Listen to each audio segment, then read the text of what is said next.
Hey MSM, it's Justin here. I'm a part of the MSM Fort Worth team. If I haven't met you, I would love to get to meet you, but if I have met you, hey again.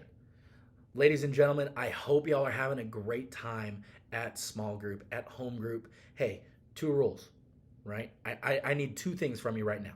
Lock in. Lock in for the next 30 minutes to the video and to your small group leaders. And number two, hey, be respectful to both the host home, but also to your small group leaders. They're there because they love you, right? Because Jesus has changed their hearts. And because of that, they love you. That the relationship they have with you is filled by grace and love.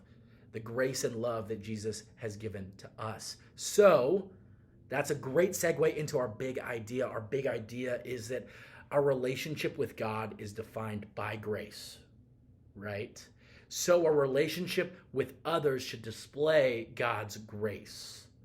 We talked about earlier in our study of Ephesians in chapter 2, verses 8 and 9, how by grace through faith we've been saved, not by what we've done, right? Because of God's grace in sending his son, Jesus Christ, to a broken world, who was fully man and fully God, right? How he lived a perfect life. He died a sinless death, and he rose 3 days later, defeating sin and death, allowing us to have a relationship with God, allowing us to have the opportunity to spend eternity with him.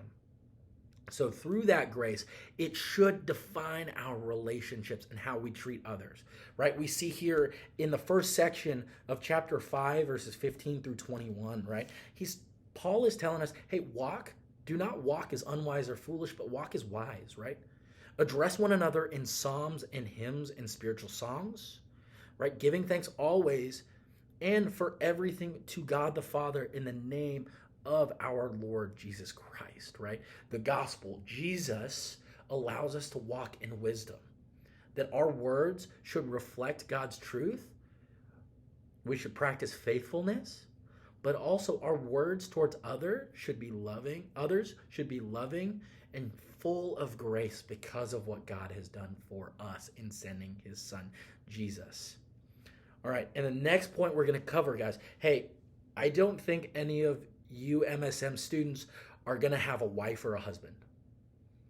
But this section allows us to understand the relationships, right? How I said earlier, these are kind of the household rules, right? So let's focus in on chapter 6, verses 1 through 4, right? And the big idea, the main idea of this little section is that the gospel redeems our relationship with our parents, right?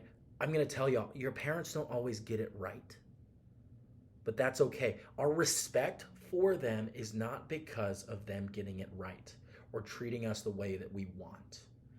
Our respect for them, our honor for them, is to show respect to someone else and seek to enhance their reputation, right?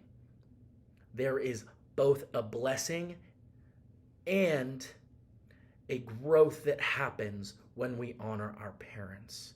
It's not just listening to them, right? But it's something else. It's when they're not looking. How can we honor our mom and dad? When you're at school, guys, if you're at school and hey, someone's getting picked on, hey, how can you honor your mom and dad? Hey, how can you stand up?